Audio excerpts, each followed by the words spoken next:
بسم الله الرحمن الرحيم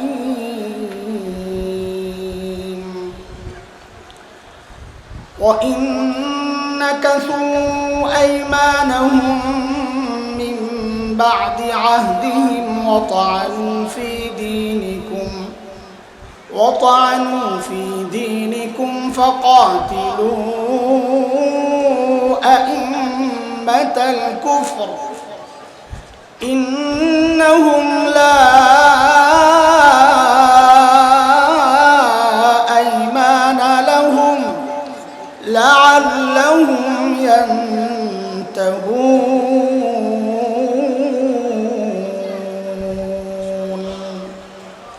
آمنت بالله صدق الله العلي العظيم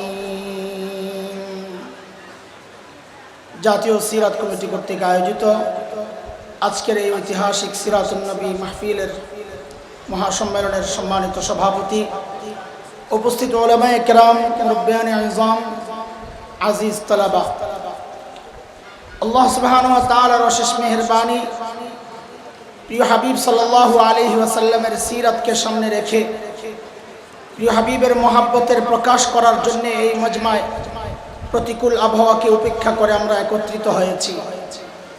এটা আল্লাহ দয়া করে আমাদেরকে সুযোগটুকু করে দিয়েছেন, এজন্য শুকরিয়া আদায় করি আলহামদুলিল্লাহ।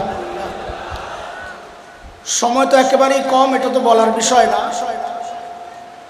বরং আজকে যেন আলোচনা করার জন্য না, আমরা সবাই একজন আরেকজনকে এই কথা জানান দিতে এসেছি যে আখের আমরা সবাই এক, আমরা একসাথে হতে পারি। আলোচনা শোনাও মূল মাকসাদ না, আলোচনা করাও মূল মাকসাদ না। আমার কাছে মনে হচ্ছে যেভাবে এক একজন আইসা হাজিরা দিচ্ছি, ব্যাপারটা এমনই লাগছে। নামাজের আগে দেখলাম ভাই আইয়ুবী ভাই আইসা কি কথা বললেন, মিজান ভাই কিছু কথা বললেন, প্রত্যেকেই তো 2-2.5 ঘন্টা বক্তব্য দেওয়ার মতো ব্যক্তিত্ব। তারা এসে বলছেন যে আমরা আছি জাতীয় সিরাত কমিটির সাথে, এবং এই ব্যানারে যত কাজ হবে আল্লাহর হাবিবকে কেন্দ্র করে আমরা সব আছি এবং সব এক, আলহামদুলিল্লাহ। আমি একটা ছোট্ট বিষয় আপনাদের সামনে প্রকাশ করতে চাই। আল্লাহর হাবিবের সিরাত এর নানান দিক নিয়ে আলোচনা হয়েছে বা হবে, বা আপনারা জানেন বিষয়গুলো। সময়ের প্রেক্ষাপটে আমি সূরা আত-তাওবার একটা আয়াত তিলাওয়াত করেছি।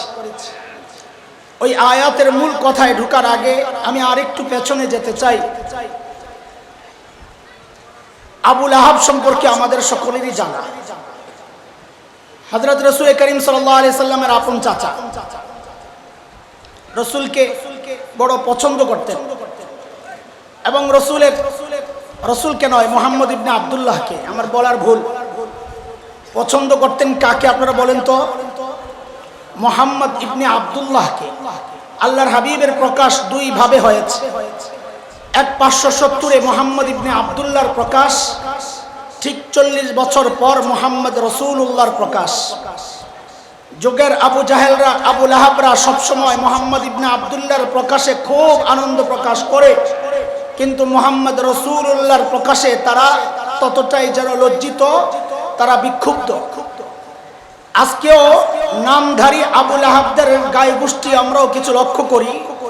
সারা বছর আমাদের এক উস্তাদ বলতেন সাভার অঞ্চলের ছাত্রদের ব্যাপারে, যে এরা বাড়িতে গেলে ভুলে যায় এরা মাদ্রাসার ছাত্র। রাস্তায় আসলে হঠাৎ যখন দেখে কেউ টুপিওয়ালা, তো মনে পড়ে আরে আমিও তো মাদ্রাসায় পড়ি। এইরকম কিছু আশিকে রাসূল এই সমাজে আছে। সারা বছর গর্তের নিচে পিপিলিকা, যেই না রবিউল আউয়াল আসে তো মনে পড়ে আমি তো আশিকে রাসূল।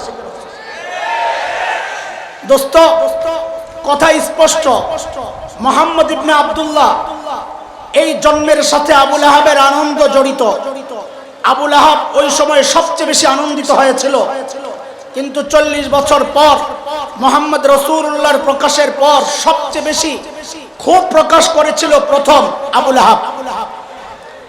আবু লাহাব প্রকাশ্য দাওয়াতের জবাব দিয়েছিল এইভাবে, তাব্বাল্লাক আলিহাদা জামাতানা, ধ্বংস হ মুহাম্মদ, তুই এই জন্য আমাদেরকে ডেকেছিস। আল্লাহু আকবার। বাচ্চা কান্না করলে মা বাবা সান্ত্বনা দেয়, ছাত্র বিমর্ষ হলে ওস্তাদ তাকে সান্ত্বনা দেয়, মুরিদ হতাশ হলে পীর সাহেব তাকে সান্ত্বনা দেয়, আমার হাবিব কষ্ট পেয়েছেন, আবু লাহাব গালি দিয়েছে।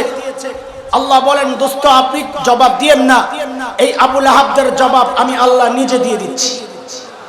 সূরা নাজিল হয়ে গেল, তাব্বাত ইয়াদা আবি লাহাবি ওয়া তাব। আবু লাহাবের বিবি আবু লাহাব দুইটার ব্যাপারে সূরা নাজিল হয়ে গেছে। আবু লাহাবের বিবি উম্মে জামিল বিনতে হারব ইবনে উমাইয়া দৌড়ায় আসছে হারামের মধ্যে রাসূলকে খোঁজার জন্য। হযরত আবু বকরকে জিজ্ঞেস করেন, এই আবু বকর, আসার আগেই আবু বকর দেখছেন হাতের মধ্যে পাথর। হযরত আবু বকর যায় বলেন, ইয়া রাসূলুল্লাহ, উম্মে জামিলের মতি গতি বেশি একটা ভালো মনে হচ্ছে না, হাতে পাথর। আল্লাহর হাবিব জানাইয়া দিয়েছেন, আবু বকর আপনি টেনশন করেন না, আল্লাহ আমাকে জানাইয়া দিয়েছেন আমি তিলাওয়াত করতে থাকলে আবু জাহেলের আবু লাহাবের বিবি এবং কাফেররা আমাকে খুঁজেই পাবে। সূরা বনি ইসরাইল আয়াত 45, وَإِذَا قَرَأْتَ الْقُرْآنَ جَعَلْنَا بَيْنَكَ وَبَيْنَ الَّذِينَ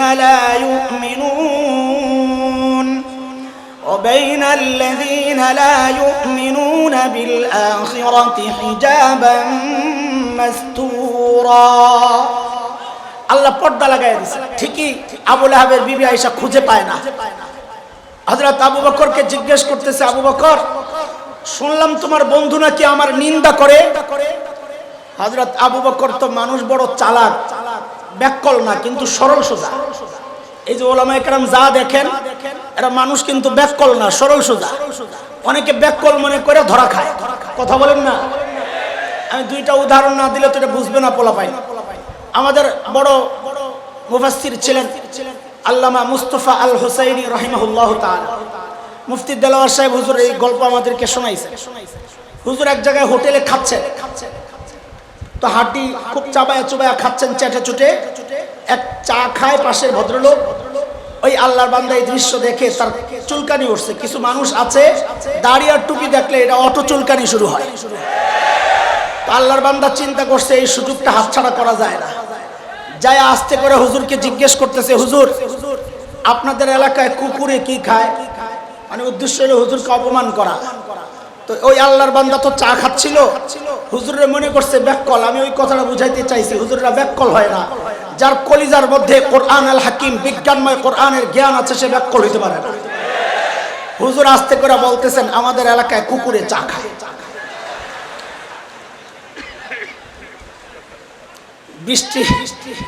বৃষ্টির মধ্যে পরিবেশটা কেমন তার একটা গল্প শোনাই। শোনেন, আমার ওস্তাদরা আছেন, আমার বলতে খারাপ লাগে, কিন্তু না বললে তো বুঝবা না। বাদশাহ আকবরের নাম শুনছো তোমরা? মুরব্বীরা কানে হাত দেন। বাদশাহ আকবর জটিল মানুষ, জগা খিচুড়ি, দিন এলাহি, আমি বলি হালের ধর্মনিরপেক্ষতাবাদী। সে এক মন্ত্রীকে বড় প্রাধান্য দিত, বীরবল, হিন্দু, ভয়ঙ্কর খারাপ, সারাক্ষণ খালি চক্রান্ত করত মুসলমানদেরকে কিভাবে দমন করা যায়। তো একদিন বাদশার দরবারে হঠাৎ এক মেয়ের গালের মধ্যে বিচ্ছু লাগছে। মেয়েরা এই আইটেমগুলোকে খুব ভয় পায়। যেই না বিচ্ছু লাগছে গায়ে, দিছে চিৎকার। বাদশা বলে, দেখো তো মেয়েটার কি হইলো। বীরবল সব দেখেন তো। বীরবল যায় দেখে আসলে কিচ্ছু হয় না, সে ভয় পাইছে। বীরবল চিন্তা করছে এই সুযোগ হাতছাড়া করা যায় না। বলে বাদশা তার গালের মধ্যে বিচ্ছা কামড় দিছে। বলে এখন কি করা যায়? আমার কাছে চিকিৎসা আছে, আমি ঠোঁট দিয়ে চুইসা বিষ নামাইতে পারি। মতলব খারাপ, মুসলিম মেয়ের গালের মধ্যে ঠোঁট লাগাবে। কিন্তু একটা কথা আছে, লিকুল্লি ফেরাউন মুসা, সব ফেরাউনের পিছনে আল্লাহ একজন মুসা দাঁড় করায় দেন। ওই বীরবল তাকে মোকাবেলা করার জন্য বাদশাহ আকবরের দরবারে আরেক মৌলবী আসছিল, মোল্লা দুপিয়াজ, সাদা সিধা মানুষ, যেন জামাল কোরআন মাদ্রাসার মোতায়েন সাহেব, এমদাদ সাহেব। জামাটা আমার পাঞ্জাবি আর টুপি দেখলে মনে হয় না বেটা কোনো মাদ্রাসার মোতাবেন, মনে হয় যেন কোনো মসজিদে আজান দেয়, তাও 2 বেলা ফজরের ওয়াক্ত, যখন মানুষ টানুষ থাকে না। মোল্লা দুপিয়াজুর হালত তেমনই। মোল্লা দুপিয়াজু দেখলে পরিস্থিতি খারাপ। বীরবল তো মুসলিম মেয়ের গালের মধ্যে ঠোঁট বসাইয়াই দিবে। মোল্লা দুপিয়াজু কোরআনওয়ালা, ব্যাককল না, চালাক কিন্তু সরল সোজা। ওই অনুমানে কথা বলতিস। মোল্লা দুপিয়াজুর সাথে সাথে বাদশার দরবারে নিজের লজ্জাস্থান ধরে চিৎকার দিয়া, ও মারে গেলা। বাদশা বলে, আরে মোল্লার কি হলো, দেখ দেখ এ মোল্লাজি কি, আপনার কি সমস্যা? বলে বাদশাহ আমার লজ্জাস্থানে বিচ্ছায় কামড় দিয়েছে। বলে এখন কি করা যায়? তো বীরবলের কাছে চিকিৎসা আছে। বীরবল কয় আমি এটা আগে জানতাম, এখন ভুলে গেছি। এরে ভাই, মোল্লারা ব্যাককল হয় না, সরল সোজা হয়, কথা ঠিক। হযরত আবু বকর বললেন, রব্বে কাবার কসম, রব্বে কাবার কসম, আমার বন্ধু তোমার নিন্দা করে নাই। আসলে তো কথা ঠিক, নিন্দা করছেন আসলে কি? আমি এই জায়গায় কথা লম্বা করবো না, এখানে তোমাদেরকে আনন্দ দেওয়ার জন্য অনেক উপলক্ষ ছিল, কিন্তু সময় তো আসলে ওই রকমই। যাই হোক দোস্ত, সিরাতের প্রোগ্রাম, যে জরুরি বিষয়টা আমি বলতে চাচ্ছি, আল্লাহ তাআলা আবু লাহাবের এই বেয়াদবির বক্তব্যের জবাব আল্লাহ সাথে সাথে দিয়েছে। কি বোঝা গেল? কিছু অপরাধ আছে, এগুলোর অ্যাকশন সাথে সাথে নিতে হয়। এর মধ্যে একটা হচ্ছে, নবীকে যদি কেউ গালি দেয়, এর সাথে কোনো আপোষ নাই, সাথে সাথে অ্যাকশন নেওয়া লাগবে। কথা বলে এটা তো আল্লাহর কথা শোনাইলাম, চলেন একটু প্রিয় নবীর কথা আপনাদেরকে শোনাই। মক্কা বিজয়ের পর আল্লাহর হাবিব মক্কায় ঢুকছেন, ফাতিহ মুহাম্মদ সাল্লাল্লাহু আলাইহি ওয়াসাল্লাম। অন্যান্য বিজয়ী বীরদের মতো ধ্বংসযজ্ঞ চালায়া নবী ঢুকেন নাই। বিনয়ী নবী, চোখ দিয়া ঝরঝর করে পানি পড়তেছে আর তিলাওয়াত করতেছেন, ইন্না ফাতাহনা লাকা ফাতহাম মুবিনা।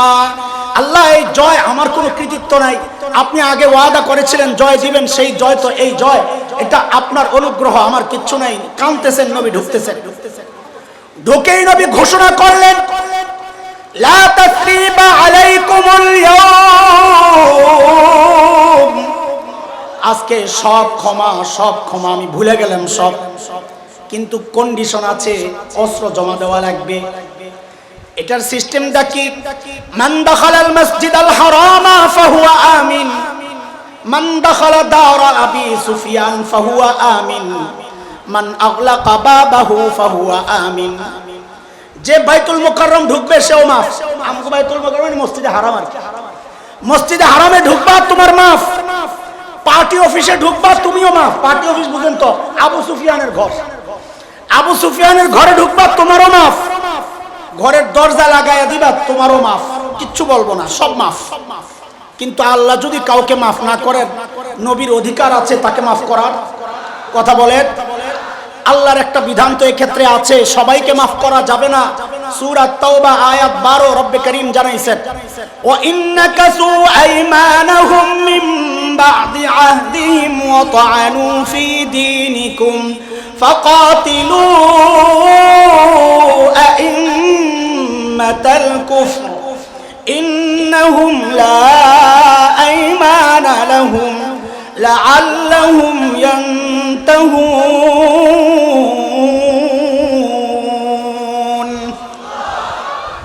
পুরা তরজমার দরকার নাই, আমি একটু কথা বলি।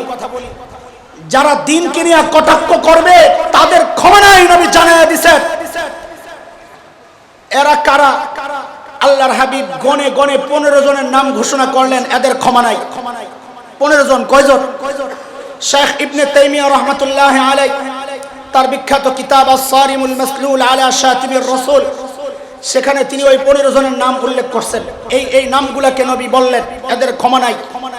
1 নাম্বার আব্দুল্লাহ ইবনে খাতাল, কুরতুনা, কুরাইনা, সাররা, মাকিস ইবনে সুবানা, ওয়াইরিস ইবনে নাকিদ, আব্দুল্লাহ ইবনে সাদ ইবনে আবি সারাহ, ইকরামা ইবনে আবি জাহল, হুবার ইবনে আল-আসওয়াদ, ওয়াইরিস ইবনে নাকিদ, আব্দুল্লাহ ইবনে জিবিরা, ওয়াহশি ইবনে হারব, হুবাইরা বিনতে আবি ওয়াহাব আল-মখজুমি, কাব ইবনে জুহাইর, হিন্দা বিনতে উতবা। 15টা নাম ঘোষণা হইল, এদেরকে যেখানে পাওয়া যাবে সেখানেই হত্যা করা হবে। সিদ্ধান্ত হয়ে গেল। আমি আপনাদের কাছে জিজ্ঞেস করতেছি, আল্লাহর সিদ্ধান্ত আগে জানায়া দিছে, এখন থেকে যা বলবো সব নবীর সিদ্ধান্ত। নবী জানায়া দিলেন এদেরকে যেখানে পাওয়া যাবে এখানেই ধরা হবে। এই সিদ্ধান্তটা কার? এই ঘোষণাটা কার? জোরে বলেন। এখন থেকে আমি জিজ্ঞেস করব, আপনারা খালি নবী বলবেন না, বলবেন রহমতের নবী।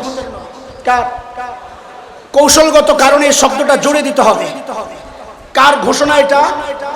বলেন কার ঘোষণা? রহমতের নবীর ঘোষণা। কেন বললাম? আমি আসছি। আমার নবীর কত দয়ার মায়া ছিল, আল্লাহু আকবার।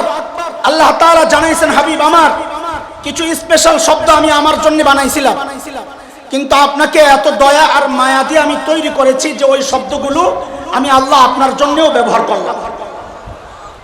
লাকাদ জাআকুম রাসূলুম মিন আনফুসিকুম আজিজ, এক নাম্বার আজিজুন আলাইহি মা আনিতুম হারিসুন আলাইকুম বিল মুমিনিন রাউফ রহিম। তিনটা শব্দ দিয়ে আল্লাহ নবীকে ডাকেছেন। আল্লাহ বুঝিয়েছেন আমার হাবিবকে আমি এত দয়া আর মায়া দিয়ে বানাইছি যে দয়ার সর্বোচ্চ শব্দগুলো দিয়ে আমি আমার হাবিবকে ডাকলাম। আমার নবীর এত দয়া, সেই রহমতের নবী বলছেন এই 15 জনের ক্ষমা নাই। খেয়াল করেন কথাটা, কে বলছেন এটা? কে বলছেন? রহমতের নবী। সাহাবায়ে কেরামের দিলের মধ্যে প্রচন্ড ক্ষোভ, মক্কায় ঢুকবে সব তছনছ করে ফেলবে। কিন্তু যেই না নবী সাধারণ ঘোষণা করলেন এখন তার বলার কিছু নাই। কিন্তু ক্ষোভ তো প্রশমিত হয় নাই, ক্ষোভ তো আছে, প্রয়োগের জায়গা ক্ষেত্র ছোট হয়ে গেছে। তাহলে এখন ভাগে বেশি পড়বে না। 100 লোক ছিল, 100টা কিল দিতেন, কমায়া 15 জন আনছে। এখন ওই 100টা কিল 15 জনের উপরে পড়লে ভাগে বেশি পড়বে না। কথা বলেন না? এখন সমস্ত ক্ষোভগুলা ওই 15টার উপর, বলে যেখানে পা ধর এগুলার কই খোঁজ খোঁজ। এক একটা এক এক দিকে পালাইছে। আব্দুল্লাহ ইবনে খাতাল যায় কাবার গিলাফ দিয়ে নিজেরে জড়াইছে, কাবার গিলাফ দিয়া জড়াইছে। মনে করছে কাবার পবিত্র জায়গা, গিলাফ দিয়া জড়াইলে বুঝি বাইসা যাবে। সারা জিন্দেগি দিন আর ইসলামের বিরুদ্ধে অবস্থান নিয়া নির্বাচনের সময় টুপি পরলে পার পাইবা না, মনে রাখো। বাংলাদেশের আকাশ থেকে একটা মেঘ সরে গেছে, মেঘ, কালো মেঘ, যারে উর্দুতে বলে বাদল। কি বলে? কি বলে? কথা বলেন না আপনারা? গতকাল ওই মেঘ বাংলাদেশের আকাশ থেকে সরে গেছে, বলেন আলহামদুলিল্লাহ। এই কুলাঙ্গাররাও দেখছি কয়দিন আগে টুপি পরা, মানে সময় মতো এরা ঠিকই টুপি পরে। দেখেন না ডাক্তার কামাল সারা জিন্দেগি ইসলামের বিরুদ্ধে, নির্বাচনের আগে দিয়া টুপি চাপি মাথায় দিয়া পুরা মোটা তাজা হাসান বসরি হয়ে গেল। কথা ঠিক কিনা? জি না, আমরা এদেরকে চিনি।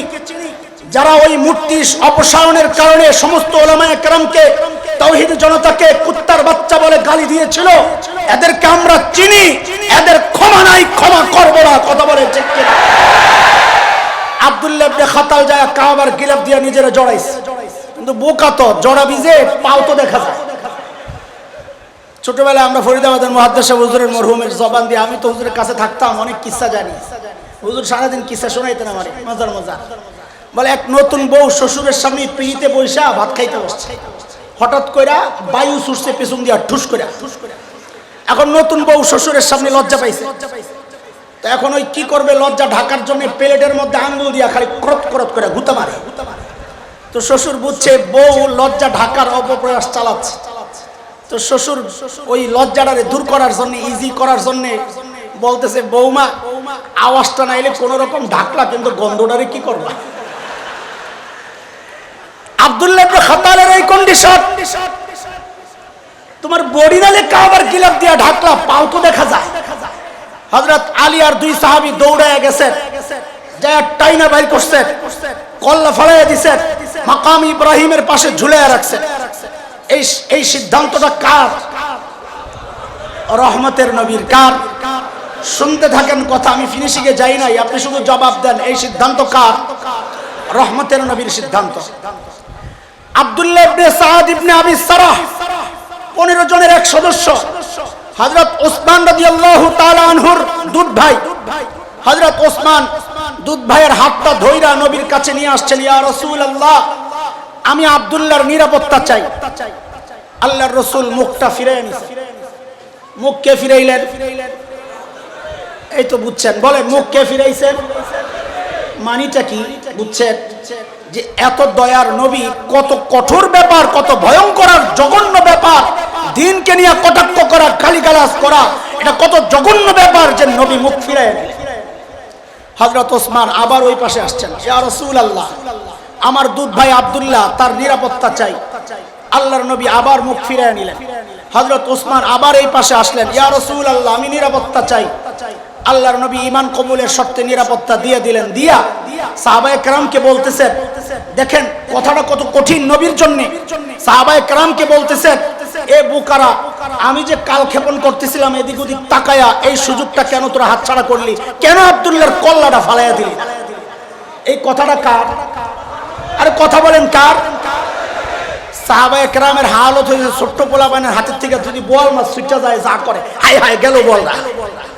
সাহাবায়ে কেরাম হাই হাই, ভাগে পাইলাম 15টার মধ্যে একটা গেল ছুটা। বলে ইয়া রাসূলুল্লাহ, একটু চোখের ইশারায় বইলা দিতেন ওরে সাইজ কর। আল্লাহর নবী বলে পাগল কোথাকার, আমি নবী। আহা, আমার নবীর কি আখলাক! বলে আমি নবী, নবীদের সামনে চোখের ইশারায় কথা বলা, নবীরা যা বলেন ডাইরেক্ট বলেন। ওয়ারাসাতুল আম্বিয়াদের একই কন্ডিশন, একই চরিত্র। তোমাদের রাজনৈতিক মারপেস আমরা বুঝি না, নবীর মিরাজ পেয়েছি, যা বলি ডাইরেক্ট বলি, কথা বলে ঠিক কিনা? হযরত ইকরামা 15 জনের একজন পালাইছেন ইয়ামানের দিকে, নদী পড়ছে, নদীর মধ্যে উঠছেন নৌকা, এই ঝড় তুফান শুরু হয়েছে। তো হযরত ইকরামা তো আর আমাদের এই নদীমাতৃক দেশের মানুষ না যে সাঁতারটা তার জানে। এত মরুভূমির মানুষ পানে দেখলেই ভয় পায়, সাঁতার জানবে কোত্থেকা? যেই না ঝড় তুফান শুরু হয়েছে, এখন কয় ইয়া লাত ইয়া উজ্জা ইয়া মানাত আমারে বাঁচাও। মাঝি কয় কাম হইব না, ডাকতে থাকো। বলে কেন, কে বাঁচাবে? বলে বাঁচানেওয়ালা একজন আল্লাহ। বলেন বাঁচানেওয়ালা কে? এখন এগুলা বললেই তো আমরা খারাপ, এগুলা বললেই আমরা খারাপ। কেন বুঝেন না? আটরশির পীর সাহেবের কিতাবের মধ্যে আছে, বইয়ের মধ্যে, যে আমার মুরিদ না, কেবল মুরিদের আত্মীয় স্বজন যদি বিপদে পড়ে যায় তো তাদেরকেও বাঁচানোর ক্ষমতা আমি রাখি। অথচ আল্লাহ বলতেছেন বাঁচানেওয়ালা কে? ওয়া ইয়ামসাসকাল্লাহু বিদুররিন ফালা কাশিফা লাহু ইল্লা হু। বাঁচানেওয়ালা কে? আল্লাহ। দাওয়াত সবাই দিবে, সবাই দিবে, কখন কার কথা লাগা যায় বলা যায় না। এই ইকরামার কানে তো নবীর দাওয়াতও গেছে, যায় নাই? ইকরামা দাওয়াত কবুল করেন নাই।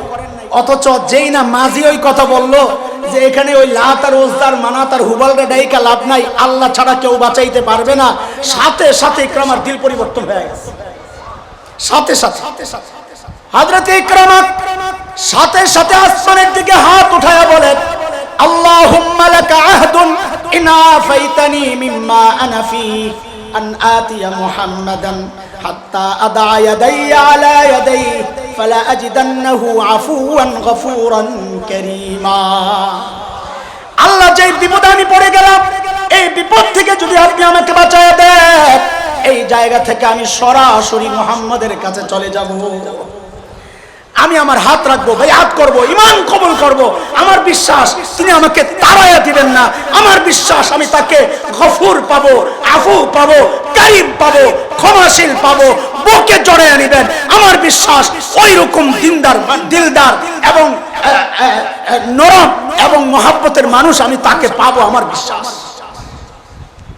ওই দিক দিয়ে পিছন দিয়ে বউ দৌড়াইতেছে। বউ হচ্ছে উম্মে হাকিম বিনতে হারিস ইবনে হিশাম, মুসলমান হয়ে গেছে। পিছন দিয়ে দৌড়াইতেছে, জামাইরে বাঁচাইতে হবে। যায় দেখে নৌকা পার হয়ে যাইতেছে, ডাক দিছে নদীর পার থেকে। বিয়ের আগে ছিল চাচাতো ভাই বোন, তো ওই শব্দ দিয়ে ডাক দিছে ইয়াবনাম, এ চাচার ভাই, চাচার বেটা, চাচাতো ভাই।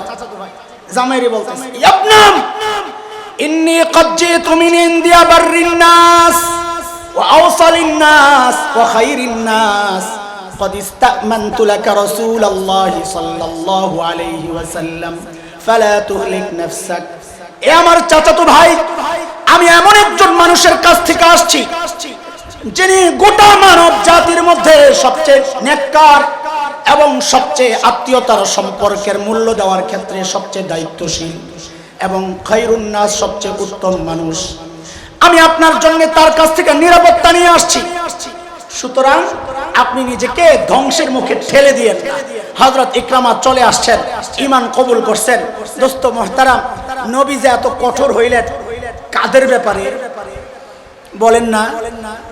তো আনু ফি দীনিকুম, বলেন কাদের ব্যাপারে?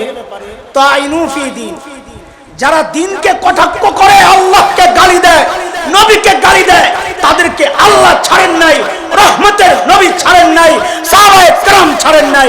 আমার জিজ্ঞাসা, আপনার দিলের মধ্যে আল্লাহ নবীর চেয়েও বেশি দরদ ঢেলে দিছে না? হ্যাঁ, নাইলে আপনি চুপ কেন? আপনি চুপ কেন? আল্লাহর নবীর ইজ্জত এই জমিনে ভুলণ্ঠিত হয়। আপনি মসজিদ নিয়ে পড়ে থাকেন, মাদ্রাসা নিয়ে পড়ে থাকেন, আপনাকে গ্রেফতার করা হবে ওই ভয়ে আপনি পড়ে থাকেন। নবীর ইজ্জত নিয়ে কুলাঙ্গাররা কথা বলে, আপনি চুপ থাকেন। আপনার দিলের মধ্যে রহমতের নবীর চেয়ে বেশি দয়া এসে বসে না? কথা বলে তাইলে চুপ কেন? চুপ থাকা যাবে না, এই বিষয়ে কোনো আপোষ নাই। লা ঈমান লাহুম, এই বিষয়ে কোনো আপোষ নাই। একটা কথা স্পষ্ট করে বলতে চাই, এই কুলাঙ্গাররা এই বক্তব্যগুলো দিয়ে যাচ্ছে, আমরা শুনতে পাচ্ছি বাংলাদেশে হিন্দুদের এক উগ্র সংগঠন এই কাজগুলো চালাচ্ছে। International society for Krishna consciousness, সংক্ষেপে আমরা যাকে চিনি ইসকন নামে। আমরা সত্য মিথ্যা সিদ্ধান্ত দেওয়ার আমাদের দরকার নাই, এটা তো যারা প্রশাসনে আছেন তাদের জিম্মাদারি তদন্ত করে ব্যবস্থা নেওয়া। আমরা জেনেছি সাম্প্রদায়িক সম্প্রীতির অনন্য উজ্জ্বল দৃষ্টান্ত এই বাংলাদেশে সাম্প্রদায়িক দাঙ্গা বাঁধানোর চক্রান্তে তারা লিপ্ত। শুধু তাই নয়, এদেশের মানচিত্র খুবলে খাওয়ার জন্য অখণ্ড ভারতের দাবি নিয়ে তারা তাদের কার্যক্রম চালাচ্ছে। বাংলাদেশকে দখল করবে এই চিন্তায়, কারণ তাদের মাথায় ঢুকছে আমরা কত দলে বিভক্ত। এই জায়গায় আছে কওমি মাদ্রাসার হুজুররা, এখানেও আবার কয়েক গ্রুপ আছে। আবার কেউ করে আওয়ামী লীগ ইমানদার, কেউ করে বিএনপি সেও ইমানদার, কেউ করে জামাত সেও ইমানদার, কেউ করে জাতীয় পার্টি, কত দল। কেউ কিয়াম করে, কেউ করে না, কেউ আলিয়ায় পড়ে, কেউ কওমিতে পড়ে। হুজুররা কত দল, তাওহীদি জনতা কত দল, বাংলাদেশিরা কত দল। এদেরকে সাইজ করা তো ইজি। তারা এটা মনে করছে। আমাদের স্পষ্ট শাইখুল হিন্দের উদাহরণ দিয়েই বলতে চাই, আমাদের স্পষ্ট কথা, হাতের আঙ্গুলগুলো একটাও একসাথে আঙ্গুলের মাথাগুলো লাগানো না, না লাগানো লাগানো হ্যাঁ খোলা, কিন্তু খোলা কখন থাকে আঙ্গুলের মাথা? যখন আঙ্গুলগুলো বেকার থাকে, কাজ থাকে না। কিন্তু খাওয়ার সময়ও কি আঙ্গুলের মাথা একসাথে হয় না আলাদা? খাওয়ার সময় একসাথে হয়, বিশেষ করে আলুর ভর্তা বানানোর সময় একসাথে হয় না আলাদা? এরে কুলাঙ্গাররা শুনে না, আমরা কেউ হয়তো আওয়ামী লীগ করি, কেউ হয়তো বিএনপি করি, কেউ জামাত করে, কেউ জাতীয় পার্টি, কেউ হেফাজত, কেউ জমিয়ত, কেউ ইসলামী আন্দোলন করে, কেউ ভিন্ন দল কেউ করে, কিন্তু এই জমিনকে ভালোবাসি, এই মানচিত্রকে ভালোবাসি। যদি আমার মানচিত্র আক্রান্ত হয়, যদি আমার দিন ও শরীয়ত আক্রান্ত হয়, খোদার কসম খায়া বলি, কে কওমি, কে আলিয়া, কে ওয়াহাবি, কে সুন্নি, কে জামাত, কে আওয়ামী লীগ, তখন আর খেয়াল করবো না। সব এক হইয়া তোদেরকে আলুর ভর্তা বানানো হবে।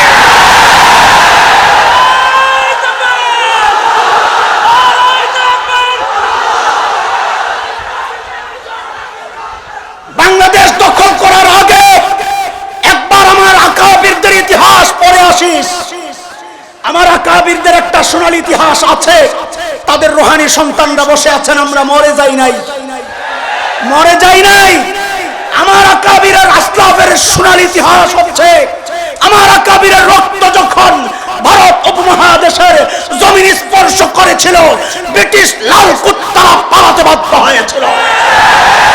আমার আকাবিরের রক্ত যখন আফগানিস্তানের জমিন স্পর্শ করেছিল, রাশিয়ার শেখ বল্লুকেরা পালাতে বাধ্য হয়েছিল। কথা বলে ঠিক কিনা? এর কুলাঙ্গার শুনে রাখ, যদি এই মানচিত্র আক্রান্ত হয়, যার ইঞ্চি ইঞ্চি মাটিকে সোনার চাইতে খাঁটি মনে করি, যেই জমিন হযরত হাফিজের চোখের পানির সাক্ষী, যেই জমিন হযরত ইসহাক রাহমাতুল্লাহ আলাইহির চোখের পানির সাক্ষী, যেই জমিন আল্লামা আমিনী মহিউদ্দিন খানের পদভারে বরকতপূর্ণ হয়ে আছে, যেই জমিনে শাহজালাল ঘুমায় আছেন, যদি এই জমিন আক্রান্ত হয়, তোদের দাদার বাবারা তো পালাতে পেরেছিল। এই নতুন প্রজন্মের নতুন ডাক শুনে না, খোদার কসম, একটা কুলাঙ্গারকে পালাতে দেওয়া হবে না, পালাতে দেওয়া হবে না।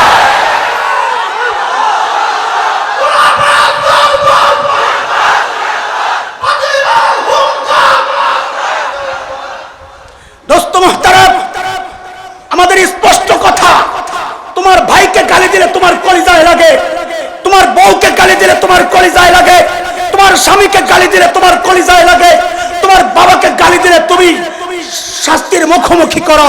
এই ইমানদাররা নবীকে, নবীর রবকে, আমাদের রবকে আমরা সবচাইতে বেশি ভালোবাসি।